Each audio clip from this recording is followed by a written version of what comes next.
जय श्री कृष्णा। कल हमने कार्तिक मास के 8वें अध्याय में कार्तिक मास व्रत की उद्यापन विधि के बारे में विस्तार से जाना। आज हम आपको अध्याय 9 सुनाएंगे।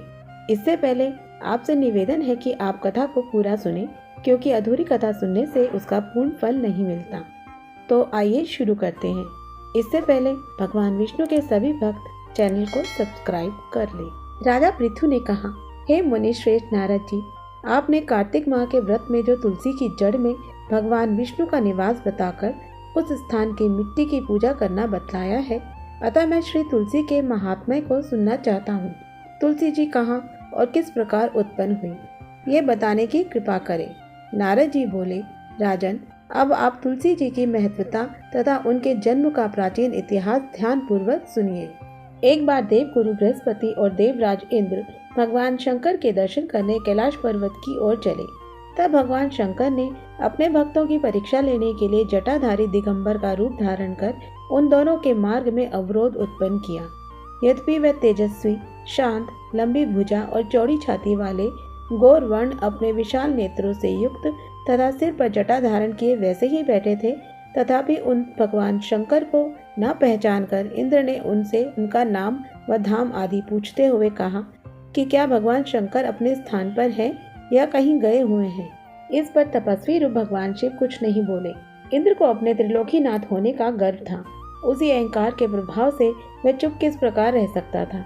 उसने क्रोधित होते हुए उस तपस्वी को धुड़क कर कहा, अरे, मैंने तुझसे कुछ पूछा है और तू उसका उत्तर भी नहीं देता। मैं अभी तुझ पर वज्र का प्रहार करता हूँ, फिर देखता हूँ कि कौन तुझ दुर्मति की रक्षा करता है। इस प्रकार कहकर जैसे ही इंद्र ने उस जटाधारी दिगंबर को मारने के लिए हाथ में वज्र लिया, वैसे ही भगवान शिव ने वज्र सहित इंद्र का हाथ स्थगित कर दिया और विकराल नेत्र कर उसे देखा। उस समय ऐसा प्रतीत हो रहा था कि वह दिगंबर प्रज्वलित हो उठा है और वह अपने तेज से जला देगा। भुजाएं स्थगित होने के कारण इंद्र दुखित होने के साथ साथ अत्यंत कुपित भी हो गया, परंतु उस जटाधारी दिगंबर को प्रज्वलित देखकर बृहस्पति जी ने उन्हें भगवान शंकर जानकर प्रणाम किया और दंडवत होकर उनकी स्तुति करने लगे। बृहस्पति भगवान शंकर से कहने लगे, हे दीनानाथ, हे महादेव, आप अपने क्रोध को शांत कर लीजिए और इंद्र के इस अपराध को क्षमा कीजिए। बृहस्पति के वचन सुनकर भगवान शंकर ने गंभीर वाणी में कहा, मैं अपने नेत्रों से निकाले हुए क्रोध को किस प्रकार रोकूं? तब बृहस्पति ने कहा, भगवान, आप अपना भक्त वत्सल नाम सार्थक करते हुए अपने भक्तों पर दया कीजिए। आप अपने इस तेज को अन्यंत्र स्थापित कीजिए और इंद्र का उद्धार कीजिए। तब भगवान शंकर गुरु बृहस्पति से बोले, मैं तुम्हारी स्तुति से अत्यंत प्रसन्न हूँ। तुमने इंद्र को जीवन दान दिलवाया है। मुझे विश्वास है कि मेरे नेत्रों की अग्नि अब इंद्र को पीड़ित नहीं करेगी। बृहस्पति से इस प्रकार कहकर भगवान शिव ने अपने मस्तक से निकाले हुए अग्निमय तेज को अपने हाथों में ले लिया और फिर उसे क्षीर सागर में डाल दिया।